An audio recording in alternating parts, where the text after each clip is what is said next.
Hi friends. నేను మీ నెల్లూరు అమ్మాయిని. అయితే శివపార్వతులది ఒక చిన్న స్టోరీ అనమాట. శివుడు, పార్వతి ఇద్దరు అలా వెళ్ళి తిరిగేసి వద్దాము అని చెప్పి వెళ్తా ఉన్నారనమాట. ప్రపంచం అంతా తిరిగి చూడటానికి. అప్పుడు ఒక ఆడకోతి, ఒక మగ కోతి ఒక చెట్టు పైన అవి చాలా సరసంగా ప్రవర్తిస్తూ ఉన్నాయి అన్నమాట.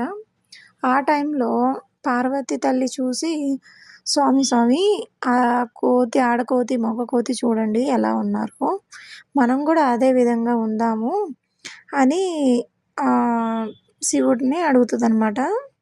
అడిగినప్పుడు ఇద్దరు సేమ్ కోతుల్లాగా ఇద్దరు అయిపోయి వాళ్ళు అలాగే సరసాలు ఆడుతూ ఉంటారనమాట.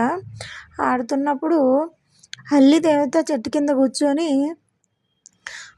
అడుక్కుంటా ఉంటుందన్నమాట. చెట్టు కింద కూర్చొని పళ్ళెం చాచి అల్లిదేవత ఉంటుందన్నమాట.